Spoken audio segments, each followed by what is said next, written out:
The crack echoed across the frozen lake like a gunshot. I watched from the cabin window as my son Christopher disappeared through the ice, and his fiancée Olivia just stood there. Didn't scream, didn't run for help, just stood there with her phone in her hand, watching him struggle in the black water below. I'm 65 years old. I survived cancer 3 years ago. The treatments left me with nerve damage in my legs. I can't run anymore, not like I used to. But in that moment, I moved faster than I had in years. My walking stick hit the floor, and I was out the door, screaming for help, my bad leg dragging behind me. By the time I reached the lakeshore, Christopher had been under for almost a minute. Olivia finally turned to me, her face a perfect mask of shock and horror. "Robert!" "Oh my God, Robert, the ice just gave way. I tried to grab him, but call 911, I shouted, dropping to my knees at the ice edge. The hole was maybe 20 feet from shore, right where the creek feeds in. Even I knew that was the thinnest spot on the whole lake. "I already did," she said, holding up her phone. "They're coming. They said not to go in. It's too dangerous." But I wasn't listening. I was watching the dark water, praying to see Christopher's head break the surface. Nothing. Just black water and broken ice chunks, bobbing in the hole. It was old Frank Kowalski, the ice fisherman from 2 cabins down, who saved my son's life.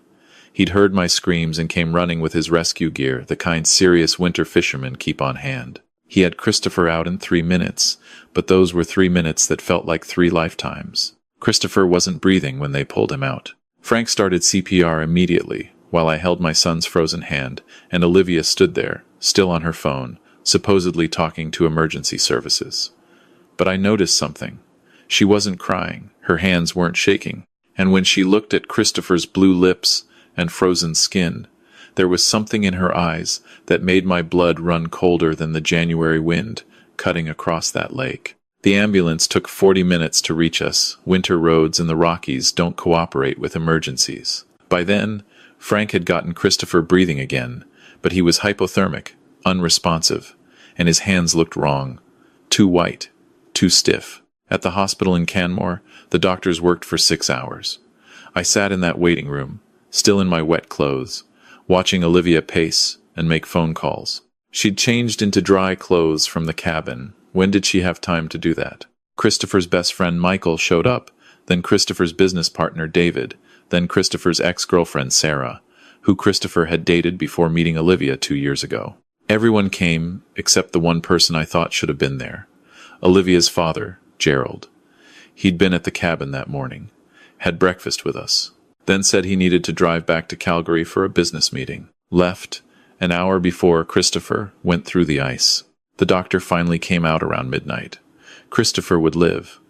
But his hands, 8 minutes in freezing water, had done severe damage. Severe frostbite. They'd saved his fingers, but the nerve damage was extensive. He might never have full function again. "Can he sign documents?" Olivia asked. That was her first question. Not when can I see him, not will he recover.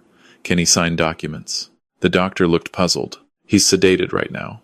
In a few days, maybe, depending on the swelling but theoretically, Olivia pressed, if we needed him to sign something important, medical decisions or business documents, he could do that, right? I stared at her. My son was lying in a hospital bed, might never play piano again. He'd been learning for our late wife's memory, and she was asking about signatures. "Miss," the doctor said carefully, "your fiancé has been through severe trauma. His recovery is going to take months, possibly years. Right now, I'm concerned about infection, nerve death, and psychological trauma." Documents can wait. Something flickered across Olivia's face.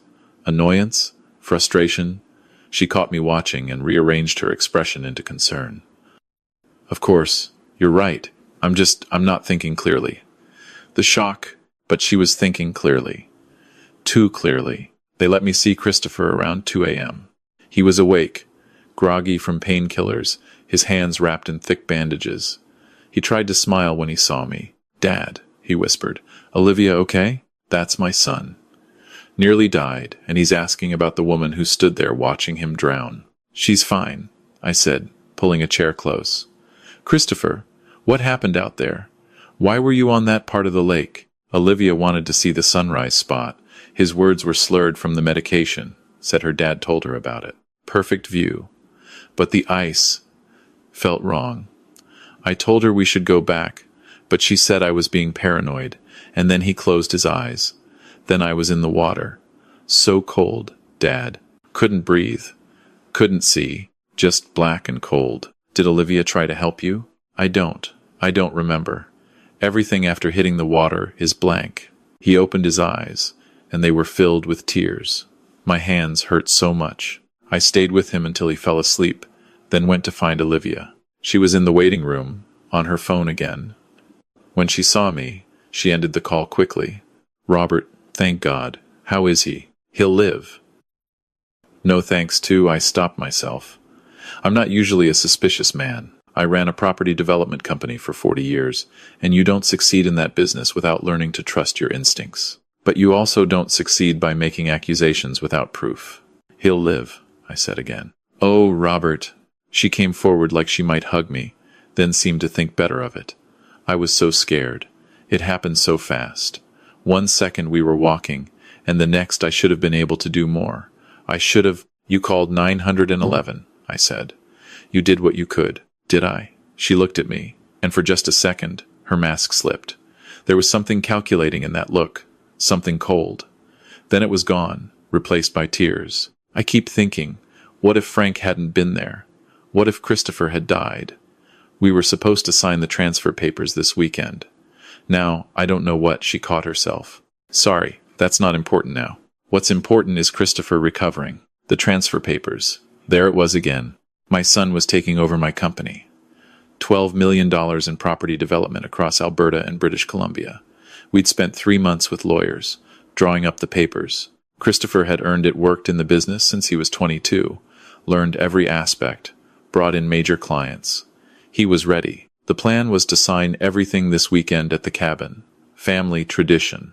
My father had transferred the business to me at the same cabin, in front of the same fireplace. Christopher wanted to do the same, with Olivia there as witness. They were planning to marry in June. But now Christopher couldn't sign anything. His hands were too damaged. We should get some rest, I told Olivia. Long day tomorrow. Actually, she said, I was thinking. Christopher can't sign the original documents now, but maybe he could do a power of attorney? Let me handle the business transition while he recovers? I have my MBA. I've been helping with the company strategy for months. And no. No? My son is sedated in a hospital bed. We're not making any legal decisions tonight. Her jaw tightened. Of course. You're right. I'm just trying to help. The Riverside project bid is due next week. And if we don't, I'll handle the Riverside bid. I haven't been retired that long. She smiled, but it didn't reach her eyes. Of course. Thank you, Robert. I'll go back to the cabin. Let you stay with Christopher. Gerald coming back? My father? No. He's snowed in Calgary. Roads are closed. Why? Just wondering. Seemed odd he left right before. Everything. Business calls, she said lightly. You know how it is. I'll see you tomorrow. After she left, I sat in the waiting room and pulled out my phone. Did something I'm not proud of. Checked Christopher's location history, we share it, for safety when someone's in the mountains. Traced back his movements from the morning. Christopher and Olivia had walked to the lake at 7:15 a.m. They'd stood at the thin ice spot for 6 minutes before Christopher fell through. 6 minutes. What were they doing for 6 minutes at a spot where the ice was obviously unsafe? I opened my laptop, always keep it with me, old habits, and started searching. Olivia Grant, Calgary, brought up her LinkedIn. MBA from Haskayne School of Business, U of C. Worked at 3 different investment firms, never staying longer than 18 months. Before that, interesting. Very interesting. Engaged twice before. Once to a real estate developer in Vancouver named Peter Chen. He died in a skiing accident in Whistler 3 years ago, before they could marry. And before that, engaged to an oil executive named James Morrison. He died in a boating accident off Vancouver Island 4 years ago. Also before they could marry, 2 dead fiancés, both wealthy, both dying in accidents right before marriage. I looked up Peter Chen's obituary. He'd been 35, left behind a $6 million estate. The obituary mentioned he was survived by his mother and his fiancée, Olivia Grant. No mention of who inherited the estate, but I knew how to find that out. I called my brother. Thomas and I hadn't spoken in almost 10 years. We'd had a falling out over our mother's estate, stupid. In retrospect, he'd wanted to sell her house in Edmonton. I'd wanted to keep it. We'd both said things we couldn't take back. He'd moved to Victoria, retired from his forensic accounting practice, and we'd exchanged Christmas cards, but nothing more. He answered on the fourth ring, his voice thick with sleep. "Robert, it's 3 a.m. Someone better be dead or dying. Christopher almost died today. And Tom, I think someone tried to kill him." There was a pause. Then, "Tell me everything," I told him. The ice, Olivia's reaction, the power of attorney suggestion, the dead fiancés. Tom was quiet for a long minute. Then, Olivia Grant. I remember that name. Peter Chen case. I consulted on the estate settlement. His mother tried to contest the inheritance distribution. Claimed Olivia had manipulated Peter into changing his will 2 weeks before he died. Case was dropped insufficient evidence. But Robert, the mother's forensic accountant, found something interesting. Peter had taken out a $2 million life insurance policy, naming Olivia as beneficiary. Taken it out 3 months before his death. My stomach turned. And James Morrison? Give me 10 minutes. He called back in 8. James Morrison. Died 4 years ago. Oil executive. Estimated net worth, $8 million. Also had recently taken out life insurance. Also naming Olivia Grant as beneficiary, $3 million policy. His death was ruled accidental boat motor malfunction, carbon monoxide leak. But his sister told police she thought something was wrong. James had been a careful man, religious about boat maintenance. Motor was only 6 months old. What happened? Investigation went nowhere. No evidence of tampering. Sister didn't have the money to push it further. Olivia collected the insurance and disappeared for a year. Showed up in Calgary. Met your son at some fundraiser 18 months ago. Tom, Christopher just revised his will. 3 weeks ago. Olivia suggested it. Said they should both have their affairs in order before the wedding. He left everything to her if he dies before the marriage. Christ, Robert. And there's more. Olivia's father, Gerald Grant. He was at the cabin this morning. Left an hour before Christopher went through the ice. Said he had a business meeting in Calgary. Let me look into Gerald. Meanwhile, you need to do something for me. How many security cameras do you have at that cabin? I thought about it. 4 exterior. I installed them last year after some break-ins in the area. 1 on each side of the cabin. Does one point toward the lake? The north camera. It's motion-activated, solar-powered, records to a cloud server. Robert, I need you to check that footage. Right now. Check the morning of the incident. Check the night before. And don't let Olivia know you're looking. I pulled up the security app on my phone. Scrolled back to the previous evening, 7:30 p.m. Gerald and Olivia's father and her walking toward the lake, carrying something. The camera angle wasn't great in the dark, but I could make out shapes. They stood at the lake edge for almost 20 minutes. Came back without whatever they'd been carrying. 6:45 a.m. that morning, before Christopher was awake. Olivia walking to the lake alone, standing at the same spot. Doing something at the ice. The image was grainy in the dim dawn light, but she was definitely doing something. Then walking back. 7:15 a.m. Christopher and Olivia walking to the lake together, standing at the spot. 6 minutes of them talking, arguing. Christopher stepping back, away from the edge. Olivia pointing at something, gesturing. Christopher taking a step forward. Then the ice breaking, and Christopher dropping through. And Olivia standing still. For 45 seconds, she just stood there, watching. Then, finally, looking back toward the cabin. Seeing me in the window, that's when she pulled out her phone. "Tom," I said, my voice shaking. "I've got her. She was out there the night before, and the morning before Christopher woke up, and she waited almost a minute before calling for help. Send me everything, every frame. I'm on the first flight to Calgary tomorrow. And Robert, don't confront her. Don't let her know you suspect anything. If she realizes you're onto her, she might disappear. Or worse. Worse? She's killed at least twice before, maybe 3 times. People who do this, they don't stop. They refine their methods. If she thinks you're a threat to her plans, she'll come after me. Or try another accident with Christopher. Keep your son safe. I'll be there by tomorrow afternoon. I spent the rest of the night in Christopher's room, dozing in the chair beside his bed.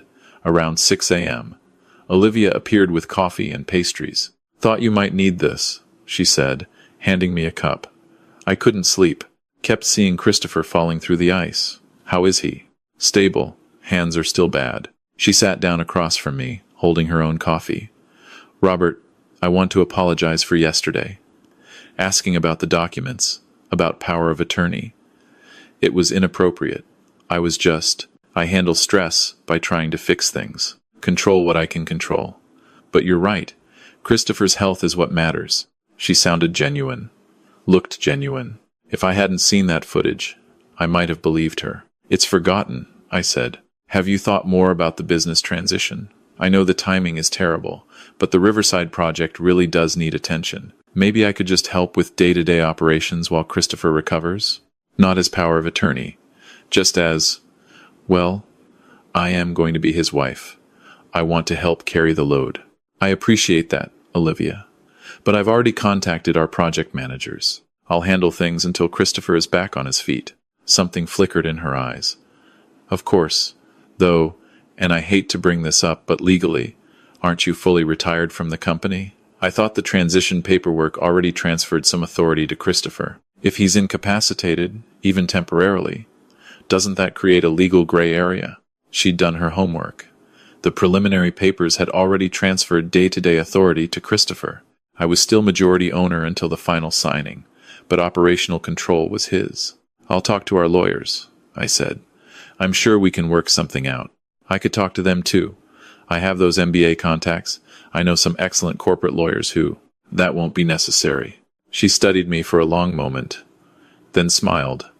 You don't trust me. I didn't say that. You didn't have to. I can see it in your eyes.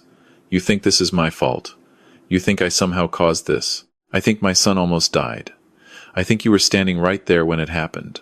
I think you're very concerned about business documents for someone whose fiancée just survived a near-death experience. I love Christopher. I'm sure you do. No, Robert, I really do. He's kind and funny, and he treats me like I matter, like I'm not just some trophy or business asset.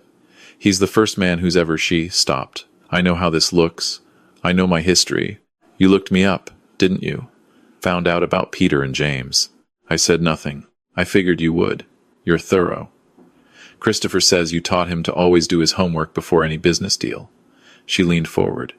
Those deaths almost destroyed me, Robert. Peter and James were good men. I loved them. And losing them both, in accidents, it made me paranoid. Made me afraid to commit again. That's why I push about the business stuff. If I focus on practical things, I don't have to think about how I might lose Christopher too. It was a good story. Might even have been true, if I hadn't seen that footage. I understand, I said. This has been hard on everyone. Thank you. She stood. I should go. Let you rest. I'll be at the cabin if you need anything. And Robert? I really do love your son. After she left, I texted Tom. She's good. Almost believed her myself. His response came immediately. Stay alert. I'm landing in 2 hours. Found something on Gerald Grant. You need to see this. Tom arrived at the hospital at noon, looking like he'd aged a decade since I'd last seen him. Gray hair, deep lines around his eyes. But sharp as ever. He pulled me into the hallway, away from Christopher's room. Gerald Grant is broke, he said without preamble. Not just broke, buried. He's into a loan shark outfit out of Calgary for $340,000. Gambling debts. They've been threatening him for 3 months. His house is mortgaged to the hilt. His car is about to be repossessed. And last month, he tried to take out a loan against Olivia's future inheritance. What future inheritance? Exactly. Banks turned him down because there was no collateral. But he was desperate enough to try. Robert, I think Gerald and Olivia are running a con together. She finds wealthy men, gets engaged. They die in accidents. She inherits. But it's never been enough to solve Gerald's problems long term. He burns through money as fast as she brings it in. But Christopher isn't dead. Not yet. But think about it.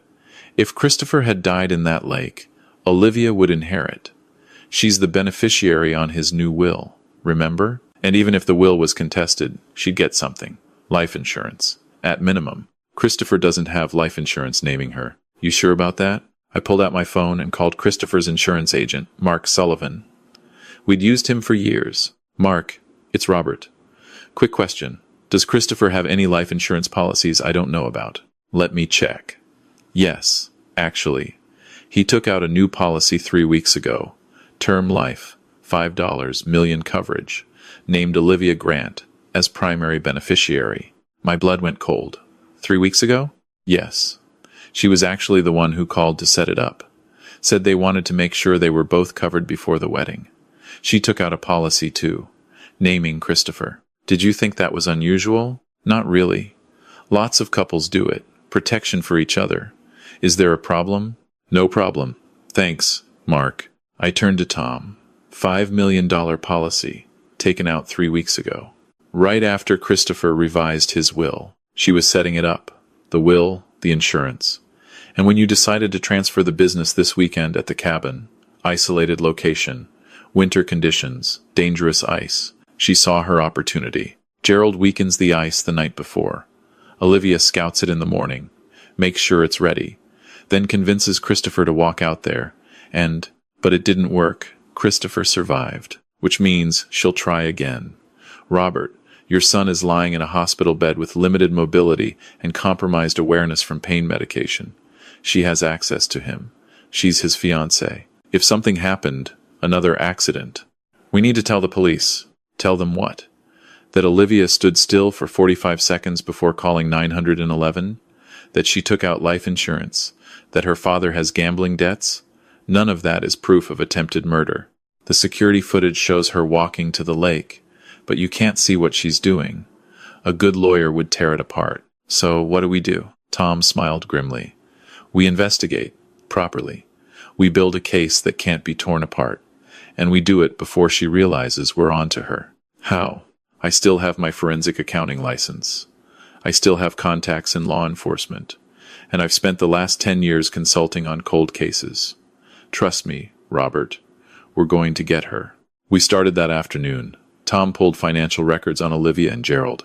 Bank statements, credit card transactions, loan applications. He found shell companies, cash transactions, regular payments from Olivia to her father that she'd tried to disguise as business investments. I contacted the families of Peter Chen and James Morrison.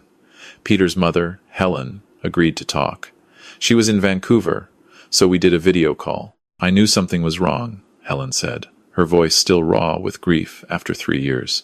Peter was excited about getting married, but scared too. He said Olivia was pressuring him about his will, about life insurance. He thought she was just being practical, but it made him uncomfortable. Then, 2 weeks before he died, he changed everything, left her almost everything. He called me that night, said they'd had a long talk about trust and partnership. He sounded, I don't know, like he was trying to convince himself. Did you investigate after he died? I tried. Hired a private investigator, forensic accountant. Found some suspicious patterns, but nothing provable. The ski resort said Peter had gone off-piste, ignored warning signs. They ruled it an accident. No one would listen to me when I said Peter was an expert skier, that he wouldn't take stupid risks. And Olivia, she played the grieving fiancée perfectly. Even I almost believed her. James Morrison's sister, Catherine, told a similar story. James was a cautious man. He checked that boat motor himself every time before taking it out, for it to malfunction, for there to be a carbon monoxide leak. It didn't make sense. But the insurance company ruled it accidental death, paid out, and that was that. I couldn't afford to keep investigating on my own. What was Olivia like? I asked. Charming, beautiful, smart. She seemed genuinely devastated, cried at the funeral. But afterward, she disappeared. Didn't stay in touch. Didn't seem interested in preserving James's memory. Just took the money and vanished.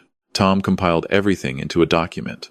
Financial records showing Olivia's pattern of inheritance. Witness statements from the previous families. The security footage. Christopher's sudden will change and life insurance policy. Gerald's debts. It's compelling, he said, but it's still circumstantial. We need something concrete, something that proves intent. What if we could get her to confess? She's too smart for that. Maybe. But she doesn't know we've already figured it out. What if we gave her another opportunity? Tom looked at me.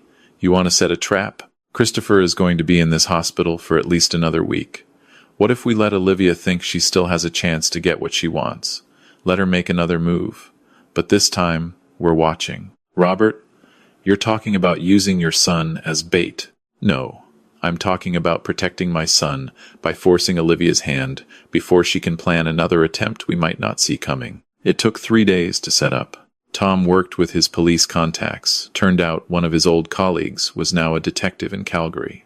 Detective Sarah Kim agreed to help, off the record, if we could get them hard evidence. We moved Christopher to a private room, installed hidden cameras, and brought in a plainclothes officer to pose as a night nurse. Then I told Olivia that Christopher's condition had worsened. Infection in his hands. The doctors were talking about possible amputation. Christopher was devastated, heavily sedated. Oh my God, Olivia said when I called her. Robert, will he? He's stable. But you should come. He's been asking for you. She arrived within the hour. I let her into Christopher's room. He was actually doing fine, hands healing well, but we'd coached him on what to say. He looked up at her with drugged, unfocused eyes. Liv, he mumbled. Dad told me. My hands, the doctors said. Shh, baby, it's okay.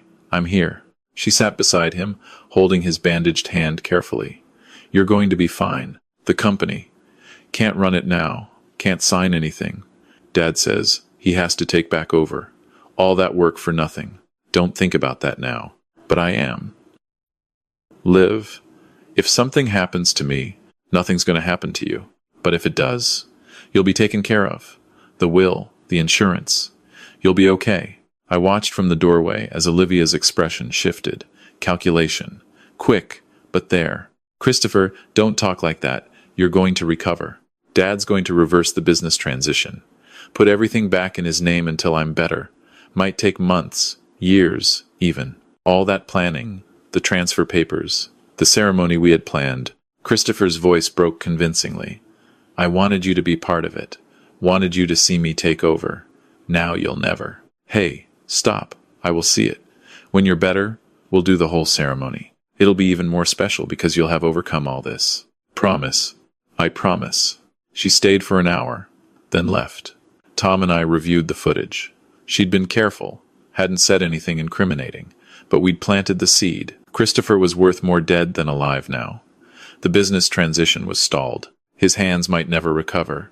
And she knew about the will, the insurance. 2 days later, she struck. It was 2 a.m. Olivia entered the hospital using the key card I'd given her, told her she could visit any time.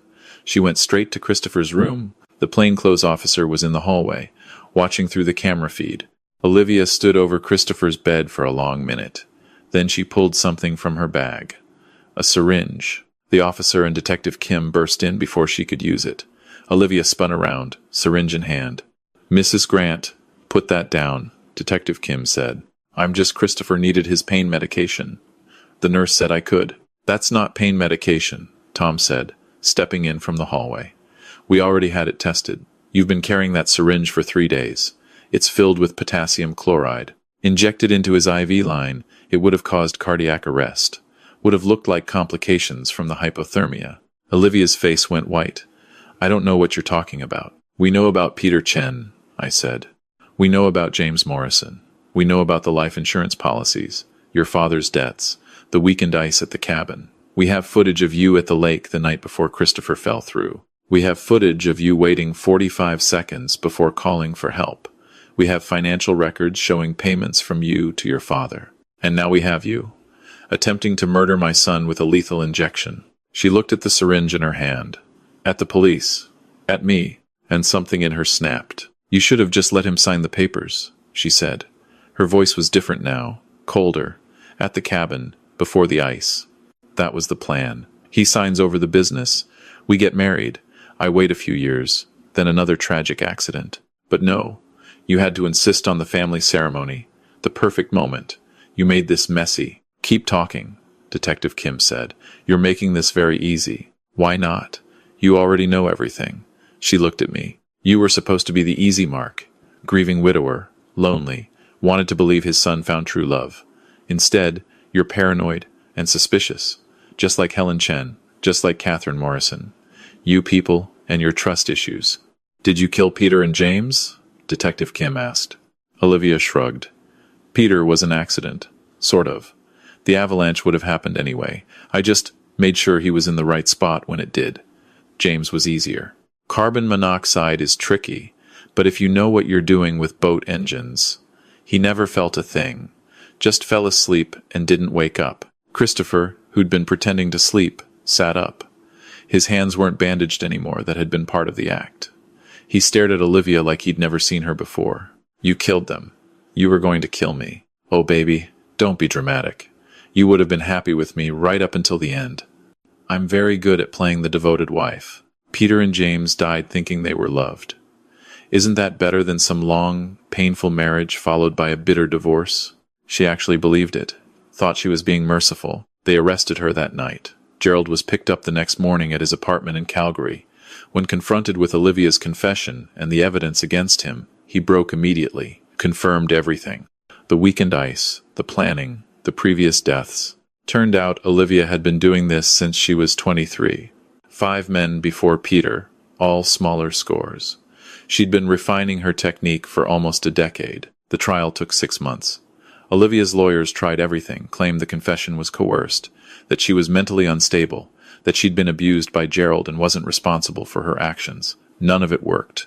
The evidence was overwhelming. The previous families testified. Tom's forensic accounting showed the pattern clearly, and the security footage from the cabin showed clear premeditation. Olivia Grant was sentenced to 25 years for 3 counts of first-degree murder and 2 counts of attempted murder. Gerald Grant got 15 years as an accomplice. The judge called it one of the most calculated and cold-blooded series of crimes she'd ever seen. Christopher struggled afterward. Took him a long time to trust anyone again. He went through therapy, worked on healing both physically and emotionally. His hands recovered, not perfect, but functional. He can't play piano anymore, but he jokes that he's found other hobbies. His company work kept him busy, gave him purpose. And Tom and I, we fixed what we'd broken between us. Turned out almost losing Christopher put our stupid argument about Mom's house into perspective. We have dinner every Sunday now, either in Calgary or Victoria. We don't talk about Olivia much. Don't need to. But sometimes Christopher asks me how I knew. How did I figure it out when her act was so perfect? I tell him the truth. I didn't figure anything out at first. I just noticed that while my son was drowning in freezing water, his fiancée was thinking about documents. Love doesn't do that. Love doesn't calculate. Love doesn't wait 45 seconds before calling for help. Real love jumps in, even when you can't swim. Real love fights, even when you're afraid. Real love breaks down over 9 months of estrangement and flies across the country at 3 in the morning because your brother needs you. Everything else is just a performance, and eventually, every performance ends. Christopher took over the company officially last spring. We had the ceremony at the cabin, like planned, but this time with better people around him. People who loved him for who he was, not what he was worth. And me? I installed more security cameras. Can't be too careful these days. The world is full of people who see other people as opportunities, as means to an end. But it's also full of people like Tom, like Frank Kowalski, like Detective Kim. People who help because it's right. People who believe in justice. I'm 65 years old now. Survived cancer, nearly lost my son, rebuilt a relationship with my brother. I've learned that the people who hurt you most are often the ones you invite closest. But I've also learned that family isn't just blood. It's the people who show up at 3 in the morning. The people who fight for you when you can't fight for yourself. And sometimes, the people you've underestimated, the retired father with a cane, the estranged brother with a calculator, are the most dangerous enemies a predator can face. Because we have something Olivia never understood. We have everything to lose, and we'll do whatever it takes to protect it. That's not revenge. That's not justice, even. That's just love, the real kind, the kind worth fighting for.